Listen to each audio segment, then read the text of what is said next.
tell them which house she had run from.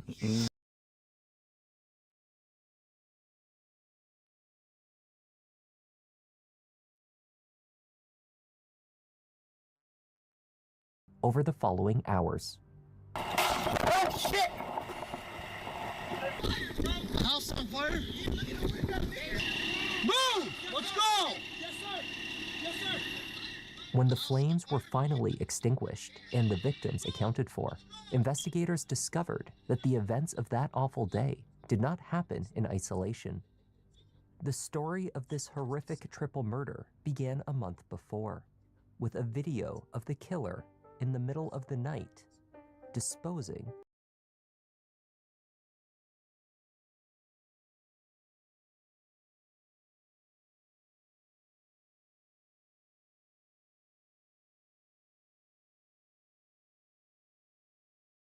it quickly spirals into a scene of chaotic violence.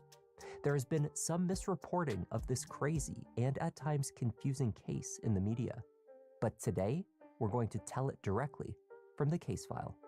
Let's take a look.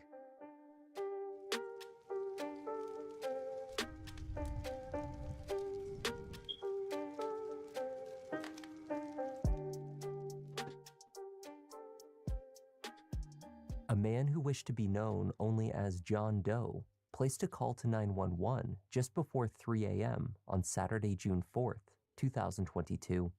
From the second floor of his home on Lenox Street in Detroit's East Side, he watched as a mid-sized white four-door sedan stopped out front, its trunk sitting open.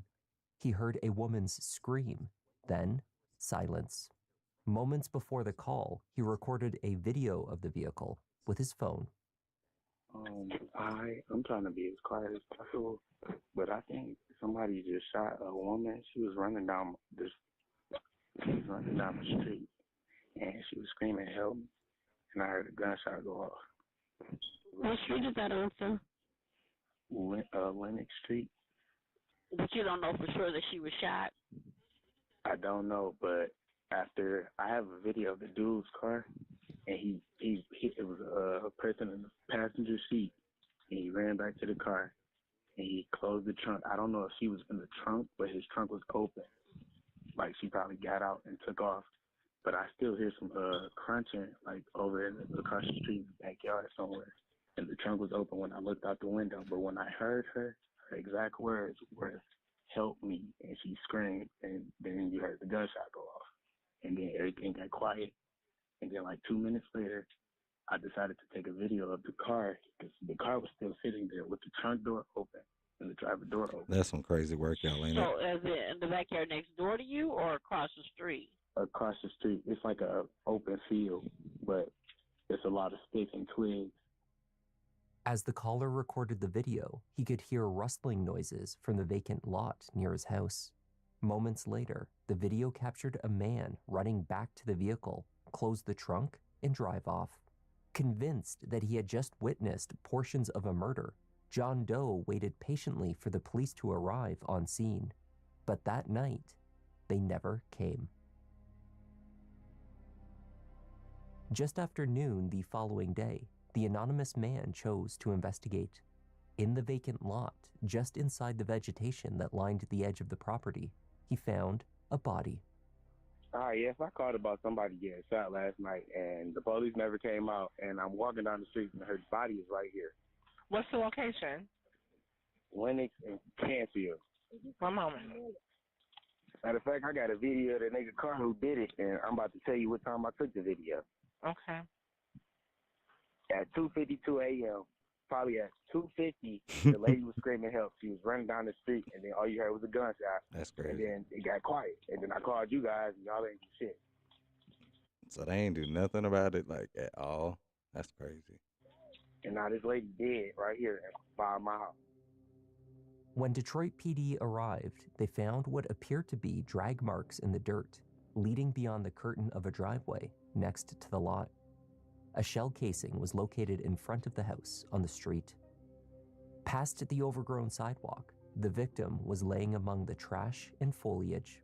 A young woman, she was only partially dressed and carried no personal items or ID.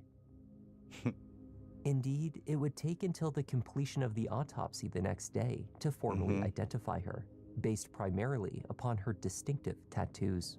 24-year-old Natayla Morse, who was known to friends as Sparkles, had suffered blunt force trauma to multiple areas of her body. Though Oh, a shot wow. had been fired, the autopsy Um, it looks like our do we not have a fire department? Oh my God. Okay, we gotta have a city council meeting, y'all. Important. We gotta have a city council meeting. We have an emergency going on in Shadella Springs. So Shadella Springs appear to not, we don't have a fire department anywhere. We have the Martin Luther King Jr. Drive Center. I feel like it should be in an area to where it can easily get to all places. This can easily be filled up with traffic. So let's just put it here. And do we have any research points available? Yes, we do. We need an actual fire station. We're gonna have to invest. We have $2 million. So Urban has 10 engines, 7, 10, 7, 10. All right, 50,000, 58,000. Okay, because now we're gonna have to do some damage control. It's all our fault. So if you are, let me turn this down just a little bit because I might be a little too loud for you guys. But if you're just not joining in, welcome in. Been starting out a new city um, with Mayor Andre Dickens here in the county of Novaport. Um, he inherited this small little town as it was in the ruins, and he's been doing his best so far to try to not only increase the livelihood of the citizens here, but provide the essentials for them. Um, so as you see right now, we have what appears to be a almost an entire block that has burned down. So we definitely have to have us a city council meeting. I'll resume what we were. I was also watching this found documentary that in the background. Natayla did not die of a gunshot wound. She had been beaten to death. That is crazy. The young and outgoing older sister was not known to have any enemies. The news of her brutal killing was both a horrible shock as well as a mystery to her family. She was viciously beaten, left in a field. Someone out there did this to her. She didn't deserve We done this. sat here and let Last time I saw her, I all the hugged her people and told her I love her. perish. And my kids was about to We grow got to up, have a and city she was council my meeting. The mama. citizens of Shadella She passed Springs are away this not year. happy She with us died right the day now. before my sister was We need to graduating. invest They had a in a bus go across disaster state the aid next day, office that can and assist with they sisters going and doing told those them to type do of it for my things. And sister. we So also they need went a across training state. They tower. did it for her. They did it for her.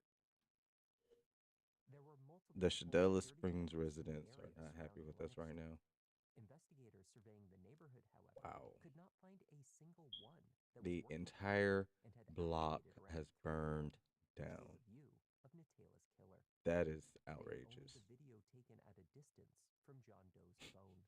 They also That is noticed that ridiculous. Natayla So, drove what a we're looking at right here, Silent y'all, is we similar have to the one Shadella seen Springs. on Lennox Street that We night. didn't have a fire department in It as seemed we the fourth inherited focus this was simply town, flooded and it appears sometime that during that the day. has tremendously That affected call us. to 911 was The placed around citizens here at this 3:30 small knit p.m. community have experienced a tragic loss with multiple of their buildings being burnt down. So right now, what we're seeing is the aftermath of that, and we have quite a few engines that are being dispatched over. The focus was towed to a secure Oh, area. we need to. In the back seat, only So at our miles city away, council meeting, I was a think we should backpack. definitely invest in quite a In the few different bag, things here inside of investigators this found Natayla's town face that we cards have, and Novaport. other personal effects, including herself. Because right now, this ain't it. So we definitely need some dedicated transit lanes. So emergency services are able to at least get here and make turns. And because we have a transit station here. Traffic right now is definitely a problem.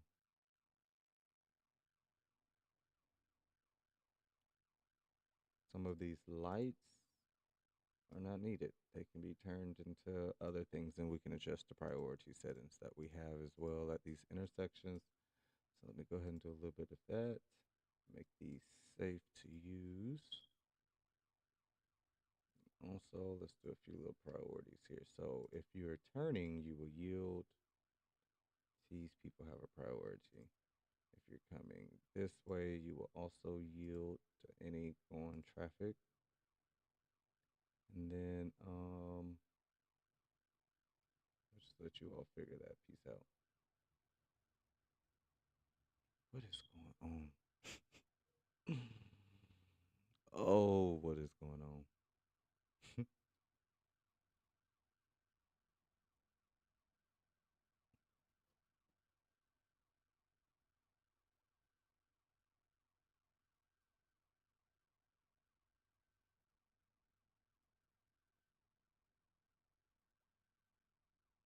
Come on, y'all. Let these ambulances through. What's going on? Is this a traffic accident? Oh, there's a taxi that was there. Didn't even know it. That is bananas. Like, bananas. Oh, you know, crazy work. I didn't have the desktop audio. I didn't have the audio up, y'all. My bad.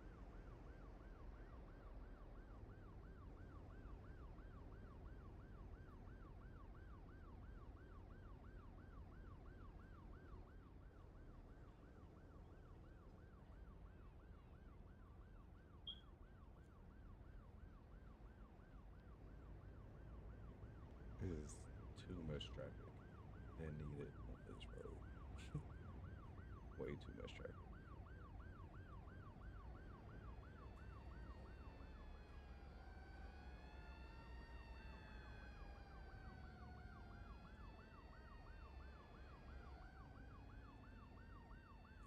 All right, let's see what other issues we can resolve. So we have this entire block. This is crazy work.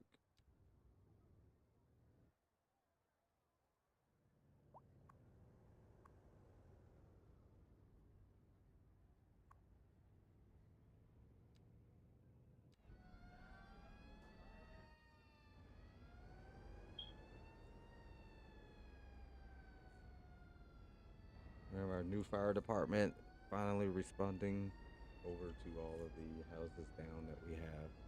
So that way we'll try to get this neighborhood rescued. We see that those new lanes definitely helped out a lot. That's a great thing there. First responders were able to respond a little bit quicker.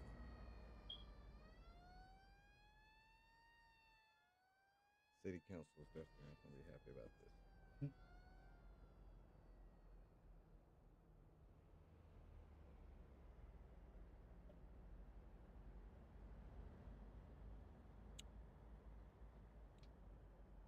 So I guess they were able to resolve those issues on this road here. I don't know what they're going to do about this side where it burned down. Are they just not going to care about them or what? Let's see where this engine is.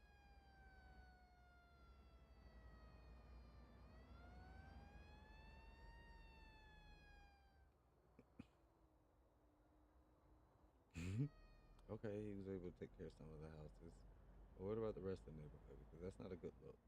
It's also a stark reminder of what transpired and what took place here.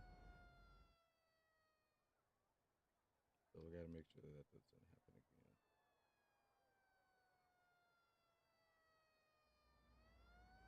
Definitely got to ensure that this never happens again, right? Yep, go ahead and clap it up, clap it up. Gotta make sure that it never happens again. Yep.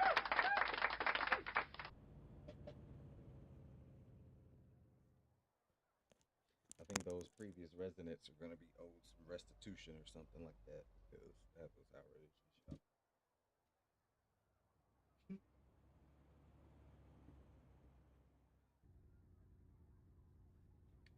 All right, So, one of the first things that we should focus on today is city services.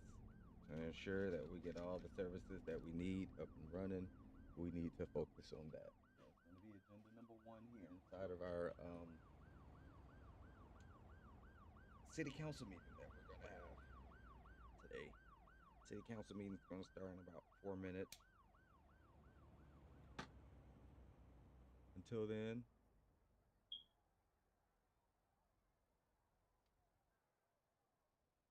we will. So we still have another one that was part now. This was really a very tragic. Wow, we lost the elementary school. Dr. Riley Elementary School. Wow.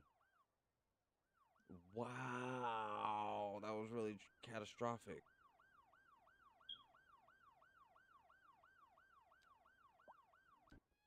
Wow.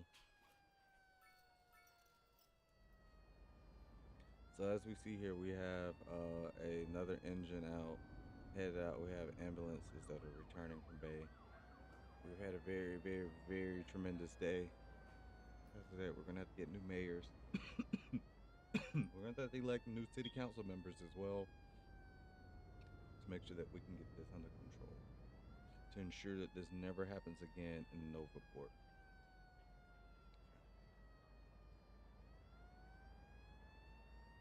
The entire elementary school. Wow.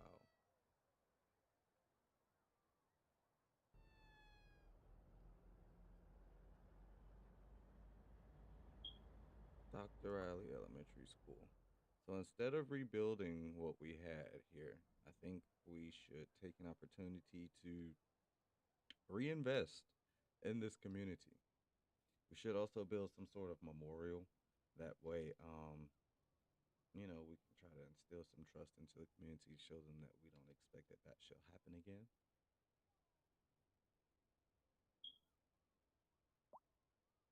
Some of the houses and things have grown back. This time, city has elected just to rebuild and to expand it up as well. Dr. Riley Elementary School. We can never let that happen again.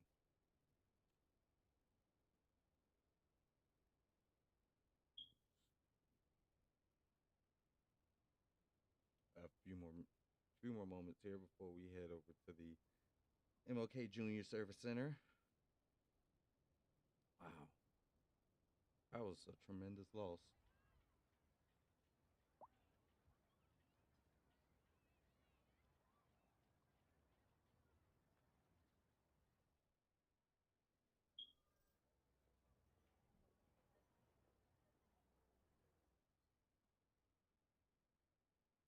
So today we call to order the city council, the county, the council meeting for Novaport, city of Novaport, which is the head for the county here, and we're going to address a few things here at hand. On our discussion board today is, of course, the happiness of overall our community. Having reliable access to city services and county services is very essential to all of the residents of Novaport. Having reliable mail service in particular, more entertainment services, fixing some of our traffic infrastructure issues, as well as making sure that we have reliable access to healthcare services as well as, your daily necessities. So, with that being said, we'll jump straight into the fire. We recently had to purchase and implement a fire station that we need to name. I believe we should name it in honor of the community that we lost. That way we never forget what happened to Shadella Springs. Specifically on the Dr. Riley Elementary School, Belford Street, Mistwood Street, and Crescent Street. So it was a tremendous loss over there. We're just going to go ahead and start naming this fire station. Let's see.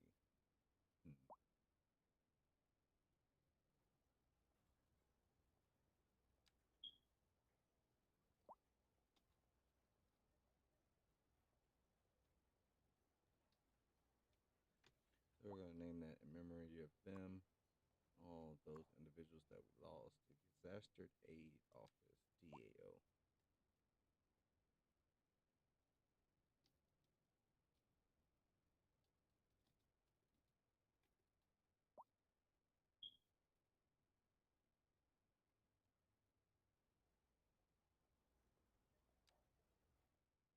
We also believe that we do not have adequate coverage in our community, though we have that station. And so right now, the funds are a little low for the community.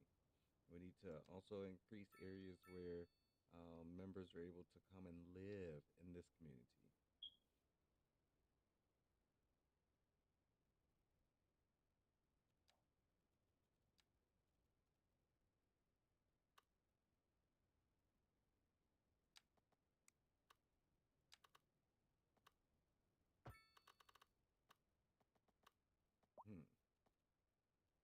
Maybe a little.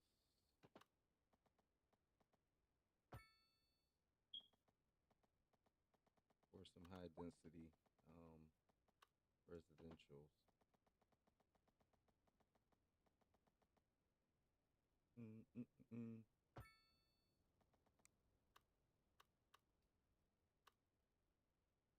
Leading up to the park ultimately one day that we plan to have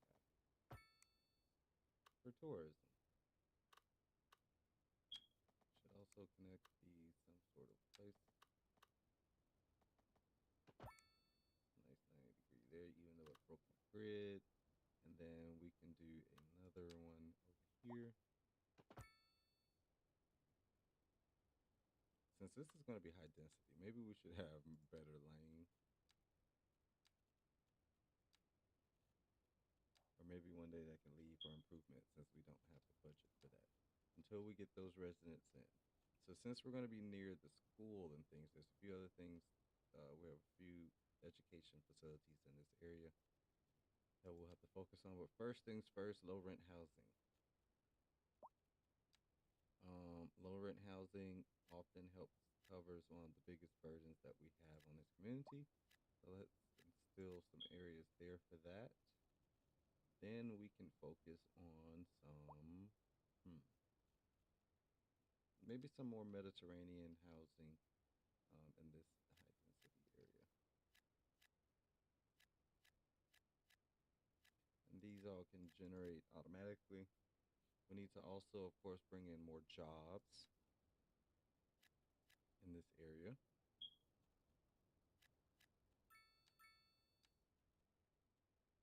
Since we are near the waterfront, we can put a few waterfront businesses there, and then some additional businesses, a few offices along this corridor.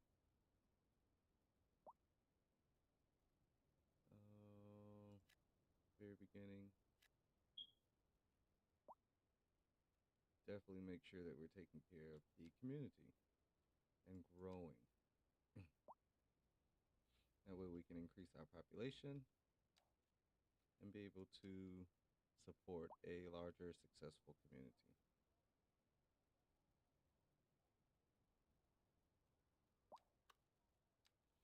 Lanes must be bike friendly as required by our community stature.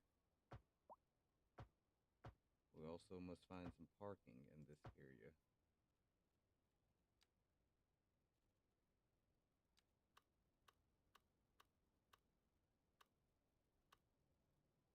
What's this look like? Small underground parking.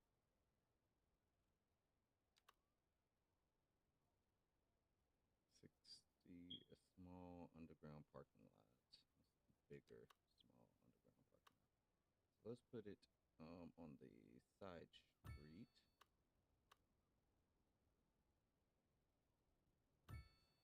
Put two of them here. It's going to cause a lot of traffic, and it can hold up to 300 vehicles. That's 600 vehicles. Let's put an addition. City council isn't necessarily all the way happy. That's $75,000 that we are using to invest in parking facilities.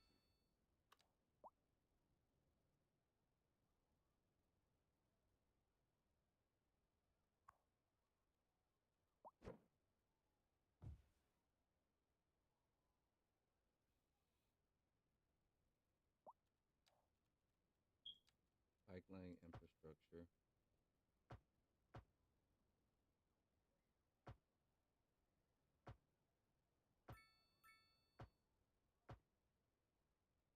Must be bike friendly. All right, that's a good thing there. There we go. All right, city council's pretty pleased with that district.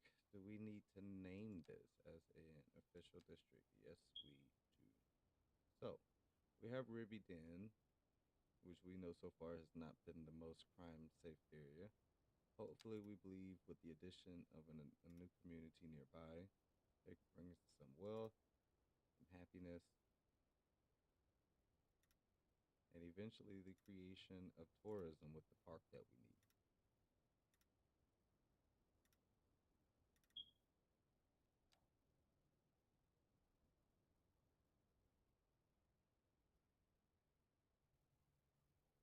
Should we take out a loan, or should we see if the increased residents that assist? Because we believe our taxes are a little low right now. They are. Need to slightly increase those at the moment while decreasing to attract more businesses. On production, we have huge deficits that we also have to address. So this Mayor Andre has his hands out for him. A depleting county budget with increased issues. I believe he's the man for the job to get it done. So that's what he's gonna do. He's gonna get it done.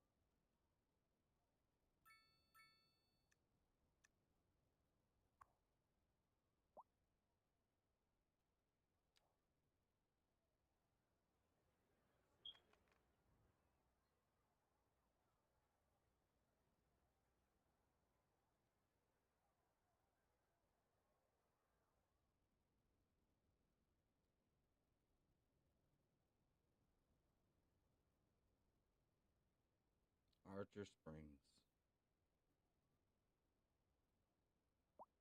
Phone. Investigators began aligning the cell phone location data with the Ford Focus on its route from Lennox Street, where John Doe captured the driver on camera, to the area near Lappin Street, where it was set aflame.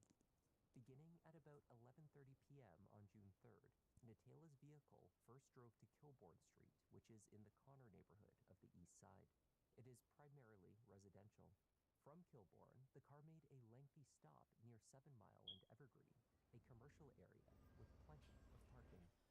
Cameras did not capture the individuals inside of the parked vehicle during this time, but they did pick up on the vehicle's movements when the journey resumed.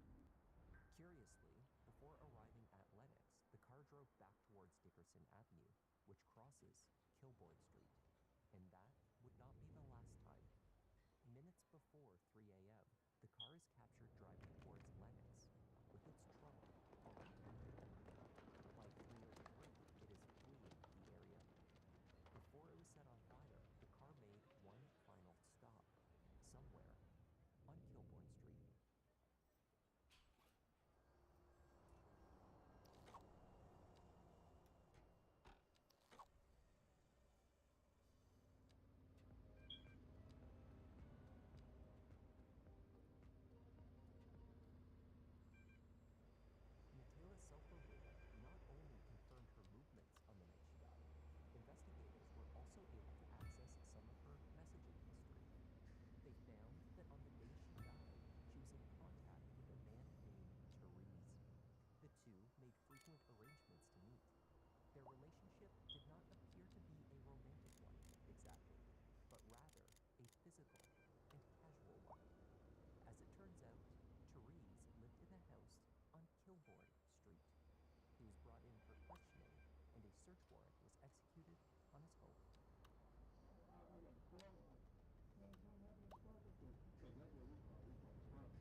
wonder why this spiral underpass isn't working properly. Just cleared you that fine.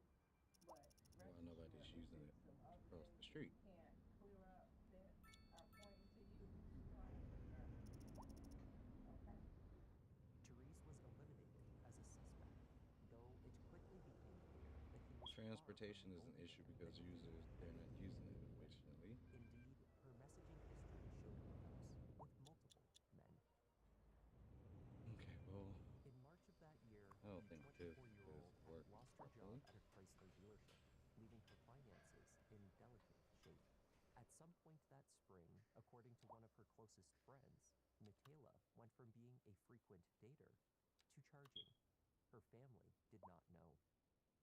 What was her job? What's her profession? Is that a profession? It's the oldest profession in the world. Well, I mean, well, you know what her job was or what she was doing. So, I mean, Yes, I might know, but I still. Oh, you want me to tell you? Yes. Okay, so pretty much she's This on is the a huge app. department. Do we already have one of these? Like, No, we do not have a road maintenance department. yeah, that's what she's doing. So huge. She didn't want me to know.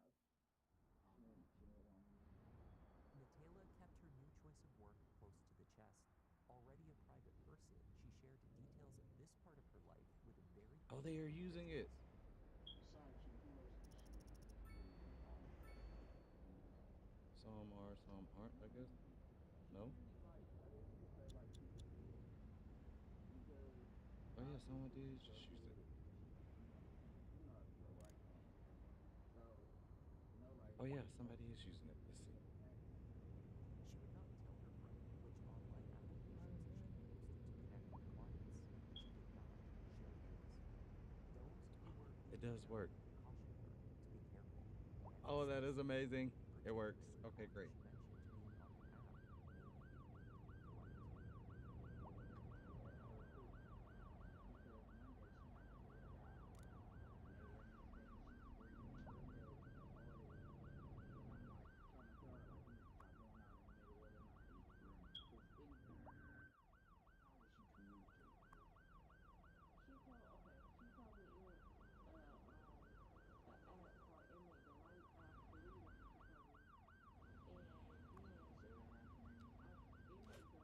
She mentioned being on an app Well, I'm not sure. So I wonder if this is what's causing the issue.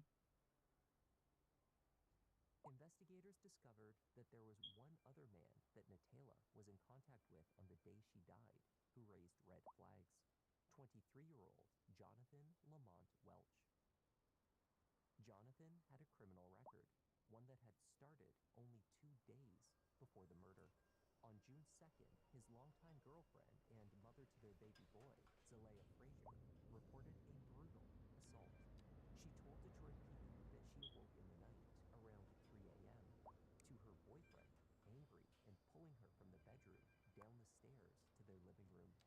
Prepared for her at the bottom of the stairs were a collection of implements: a gasoline can, a pair of garden shears, an extension cord, a belt, a towel, a metal pole, a drill, and a circular saw. She told police that someone must have tried to call her cell phone in the night, at which point Jonathan tried to unlock the phone to see who called, but he didn't have the passcode. This, Zalea said, prompted his rage. Several hours later, Zalea escaped the house and managed to call police. This is By crazy. that time, Jonathan had grabbed the car keys and taken off. Charges for assault, as well as torture, were pursued, but Jonathan could not be found. Given this violent report and his connection to Natila Morse, police began a surveillance operation on his house on Kilbourne Street. While watching the house on the corner of Kilbourne and Dickerson, officers observed 2 individuals approach the door and attempt to gain entry. They were Jonathan's parents, his mother, Flossie Gray, and stepfather, Robert Gray Jr. When their vehicle was stopped, officers noticed Flossie was carrying a registered handgun, a purple and black Taurus 9mm semi-automatic. It was temporarily seized and she was brought in for questioning. The aim was to gain information about her son, and specifically his whereabouts. She was told only that the entire street was under surveillance for an investigation, nothing about Nataila's murder or her son as the prime suspect. And so far, nobody did not say told me that. We just had food for it. Right. So, like I said, we have a little sting operation going on. All right. So the sting operation is whoever's over in that area coming off that block for business. They have any kind of warrant or anything there.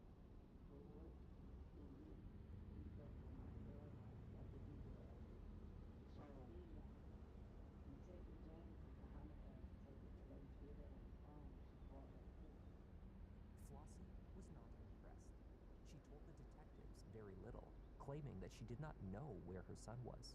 She also claimed to be unaware of the state of his relationship with the mother of his young son, whom he had recently hospitalized, Zalea Frazier. They're not talking. We had to say around about a week. Oh, okay. Something going on between them? I don't know. I try to mind my own business, Right. stay out of other people's business. I don't know what they be black going on. Right. Is my son down here? No, your son's Where's not down he there. at? I have no idea where your son So is. why did they send me down here? That's what I'm saying. I can't tell you that. I don't know. I couldn't tell you that. Okay, thank you. Flossie walked out of the station on June 10th.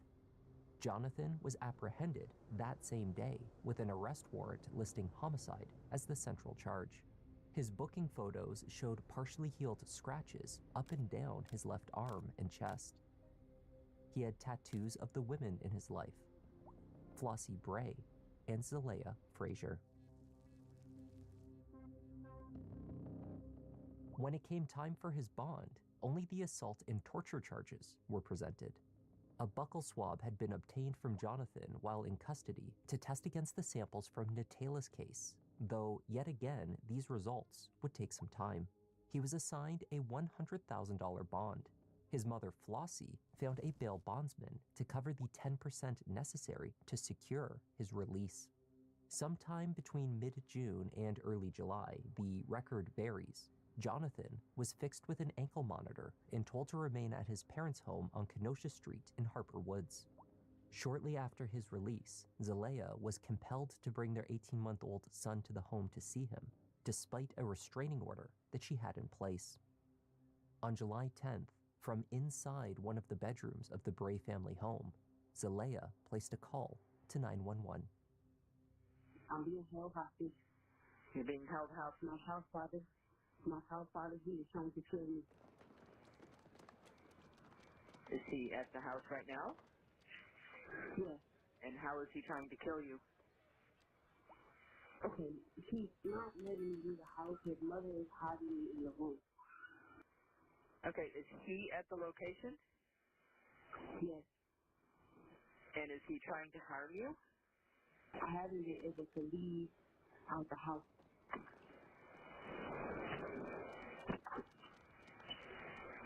For how long?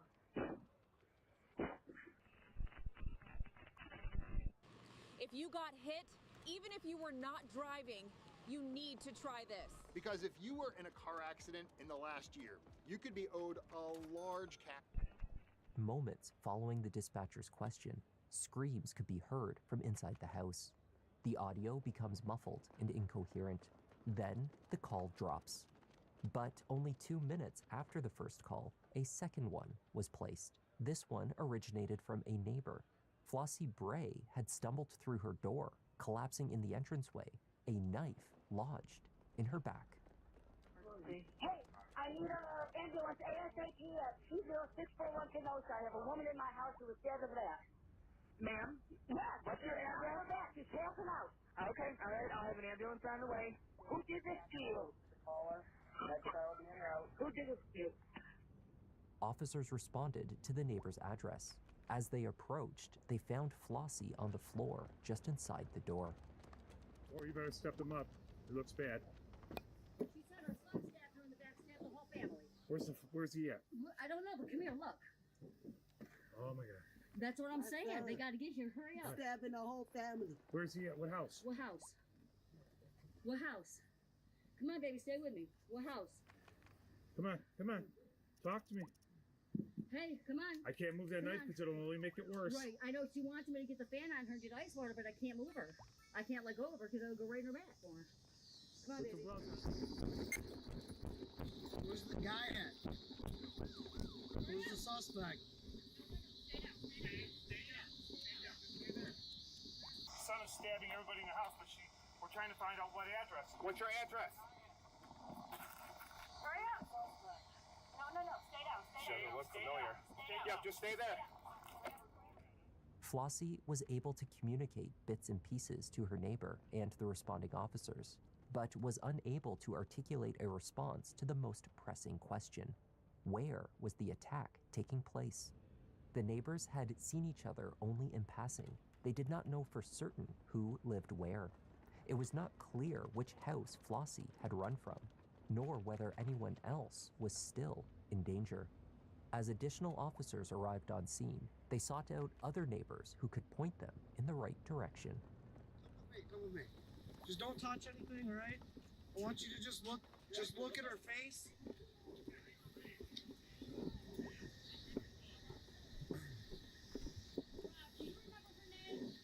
Look at her face, tell her where she lives. Right there. Where, right here? This greenhouse? That's right there with that, right 206. Okay, there's blood on the door. All right. Flossie was placed in an ambulance while officers tried to get a grasp on the situation. They did not know if the attack was ongoing, though they suspected that was the case. It was unclear how many other people were still inside the Bray house, though Zelaya, who had placed the 911 call, was still unaccounted for. What they did know was that they had an interaction with Robert Bray Jr. only the night before. He had been involved in a traffic accident and was facing drug charges. Son is still over there. It's a wife, he got a girlfriend, and they got a baby. And it's a man over there. He just had an accident last night. Yeah, we know about the man with the accident. So I think that's the son car right there. So he in the house. Okay. Hey, Matt. Mike. Here's what we got. Yeah. He's in the house. The son's in the house with a wife and a kid. 60. According to the neighbor. Do we have a phone number for No. that house? 60. Learning that both Jonathan and Robert were also inside the house, officers armed themselves and began to surround the building. As they caught a glimpse inside, they saw smoke. A fire had been lit towards the back of the house. I got moving inside the house. He's setting it on fire. The kitchen's on fire. Minutes later, from the street, a child was spotted in the backyard. Coming out of the back. We got a kid coming out of the back. House on fire.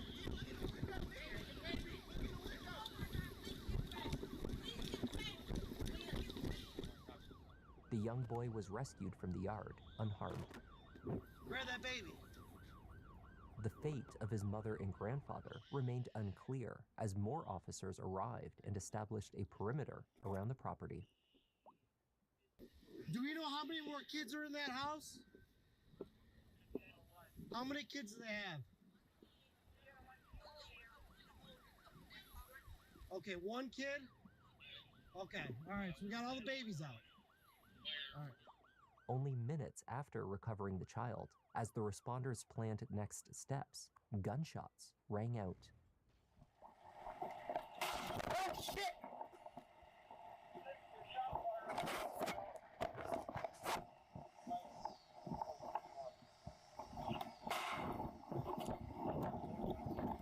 Get down! 4 to 5 shots were fired from inside the house out of the front window and east side window where 2 officers were positioned. They believed that at least 2 of these shots struck a house positioned behind them on the street. The Wayne County Special Response Team was called. Firefighters had already arrived, though were held back by the gunfire and potential hostage situation.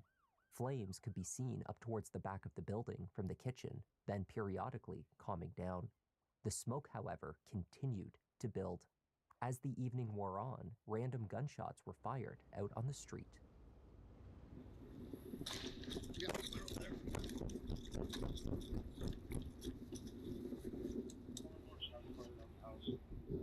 got a pretty good view, and he's got a fire going in there.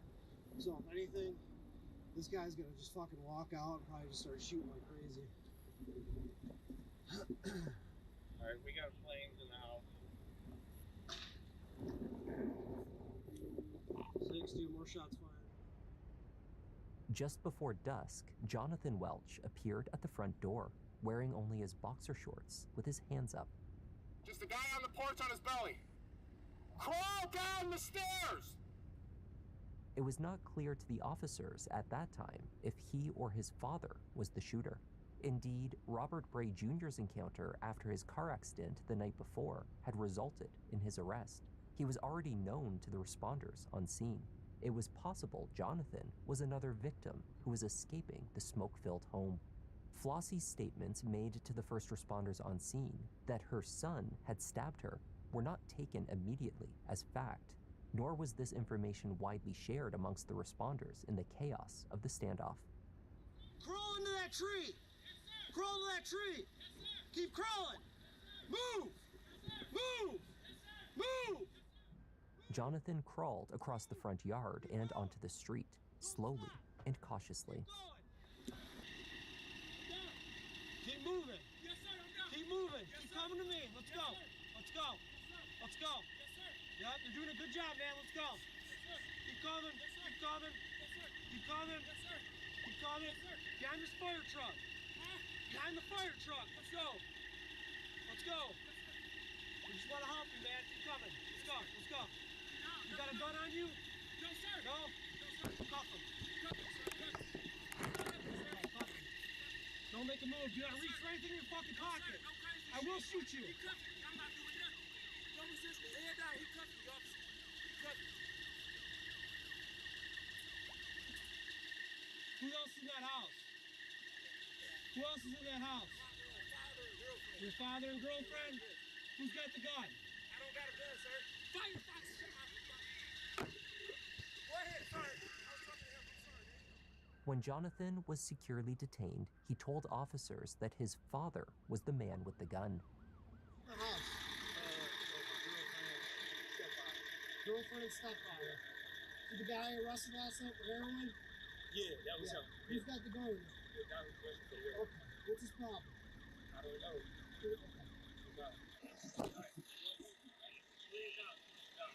Is his name? What's his name again? Robert Gray. Yeah, Robert Gray. Yes, What's his deal right now? I don't know. Is there any more babies in there? No, I got one son. All adults? Yes, I got one son. Is he out? Is my son out? The baby, Yes, right? Yeah, he's out. We got the son. All right. Don't kill me. You're fine, man. You participated. I appreciate it. Handcuffed and with police escort, he was sent immediately to the hospital for treatment for smoke inhalation. He just crawled out of the house. I don't know, suspect or not. If there's anybody else in there. He just said it was the father, that old guy that we got. I'm pushing 160 on the heart right now. I can't believe it. I went up and grabbed that kid. I think that's what's going through my head right now. I could have fucking popped it. As the evening wore on, the special response team arrived. The fire department kept a close eye on the flames. After Jonathan emerged from the house, there were no further shots fired, nor movement spotted from within. As the situation remained uncertain, officers stayed in position. The standoff would last roughly 7 hours. No. I'm starting to think Dad might be dead. Special response team members began breaking windows throughout the residence for a view of anyone potentially inside. Eventually, teams broke the side windows in the house, gushing water inside and putting an end to both the blaze and the tension on the street. I just want this to be over with. In suppressing the fire, the front door was forced open. Just inside the threshold was Zelaya Frazier. She had experienced severe head trauma and was clearly deceased. Her autopsy would find numerous blows made with a hard object, possibly a hammer. 70-year-old Robert was found on the east side entrance on the landing area. This was near to where the fire had been at its strongest. Robert had also quite possibly been struck with a hammer. He had also been stabbed. Investigators speculated that Jonathan had set the kitchen aflame to burn evidence. He appeared to be slightly wet when he left the house, as though he had just taken a shower. Clothing was observed on the stovetop. Detectives recovered the handgun that had been fired at them from the house, a purple and black 9mm. It was Flossie Bray's gun. Flossie remained in hospital for several days following the attack. She was in critical condition and eventually put on life support. She passed away from her injuries days later. If you're looking for more efficient acquisition channels, this one delivered results worth seeing. We've seen really strong CPAs on a last click basis, internal data as well as within the platform, and seen really strong incremental results. See, using the same core channels to acquire customers is getting more and more. 3 days after the massacre at the house on Kenosha, Jonathan was released from the hospital and sat with Harper Woods detectives to speak about the incident. They did not, at first, discuss the murder of Natala Morse. Jonathan told them that Zelaya and their son had come to live with him weeks before at the house on Kenosha. He also claimed to have a good relationship with everyone prior to their murders. Now, you indicated that Zelaya and your son Samuel had been living there recently. When did they move back in there? How long have they been staying there? You got out on the 8th of July. The 8th of July. Which would have been Friday, last Friday? I didn't get out last Friday. I've been out for a month. You've been out for a month? Yeah, I've been at their house for a month. Oh, okay. The whole article, everything is just, hold on one second, because they said they arrested me on the 2nd. When they watched me walk away, they arrested me on the 10th. I don't care about Yeah, that. so And again, I basically got out on the 14th. Okay. So if I got out June. June Okay. 14th. You've been out a month. Right. See, I'm only going by on what a prosecutor told me. Yeah, I'm going to tell you the facts. What's your relationship with mom and dad? Pretty good? Yeah, it's pretty good. Okay. Yeah. All right. What's your relationship with your fiance, Zelaya? You guys pretty good? Yeah, it's pretty good. So whatever did or didn't happen a month ago, you guys kind of patched that up? Right. Okay, good. Jonathan provided a bizarre explanation for what had happened inside his parents' house on the day of the attack. His version of events attempted to account for everything: the use of multiple weapons, the knife, the hammer, the gun. He subtly mentioned having showered just before events unfolded. He had no explanation for how the fire was started, however. Jonathan claimed self-defense. His parents were arguing with each other over his father's traffic accident and drug arrest the day before. That spilled over to a physical fight between Flossie and Zelaya over the assault charges against Jonathan. Exiting the shower, he decided to intervene, at which point the scene descended into a sort of family brawl. He hit me again in my arm with the hammer. I thought you just said he had a gun. No, he had a gun. He did have a gun. When he pulled the trigger, the gun didn't go off. So when the gun didn't go off, he hit me in my arm with the hammer. When he hit me in my arm... So did he have a gun in one hand and a hammer in the other then? Yes, correct. Okay. So he hit me in my arm. What kind of hammer was it? I don't know the specific hammer. I'm in the bathroom. When I'm in the bathroom, when I scoop his leg and I hit him, we both fall. We fall on top of each other. I hit him again. Once I hit him, that's when I'm crawling out the bathroom. I feel the smoke. So now when I crawl out the bathroom, I'm crawling towards the front door. Okay. How did this fire start in the house? I don't know how the fire started. I was just coming back to consciousness. I don't know how the fire started or anything about the fire. Jonathan's version of events only loosely aligned with the physical evidence recovered from the scene. He could not account for the countless and varied injuries sustained by his family. It was determined that the fire had been purposefully set, even without accounting for the many officers who witnessed it starting and stopping while they observed the scene from a distance. Your rendition of what happened, Jonathan, and I'm only stating this based on what Zelaya said to us via 911. because she was able to call 911, and your mom said to us specifically when we arrived, and to include me, I was one of the first ones to arrive. Okay, so Delia calls 911 and indicates that she was hiding in a bedroom and can't leave, that your mom was protecting her from you, and you were trying to kill her, and you had a knife. How my mama protecting her from me and my mama got a licensed gun? Right, but I'm that just don't asking. make sense. Analyzing the evidence we recovered from the house. You know, for instance, your mom's gun, the knife, the hammer, the lighters, and all those items I just told you about, Jonathan, the knife that we got out of your mom's back, the purple and black gun, the hammer, and the lighters that we recovered from the living room, every one of those items, Jonathan, has your DNA on them. Every one of them.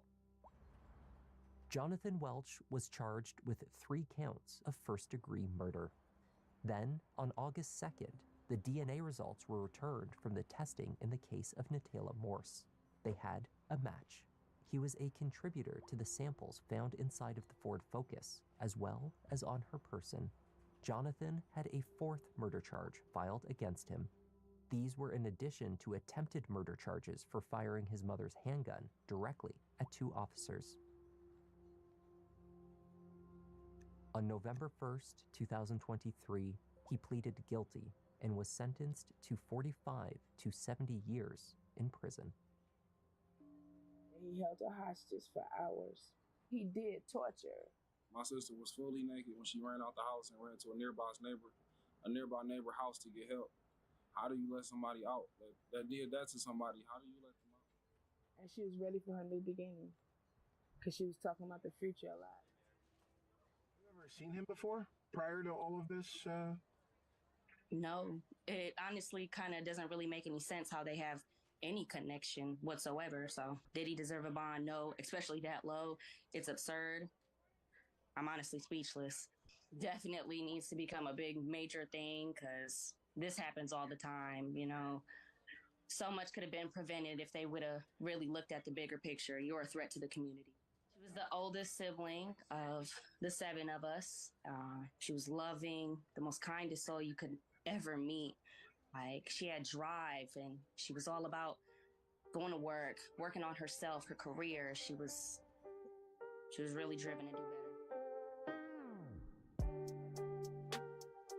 And that was the tragic case of Natayla Morse, Zalea Frazier, as well as Flossie and Robert Bray. Thank you for joining me, and I'd like to offer a welcome this week to Thin White Duke, Laura McKay, Ajanra, Synax,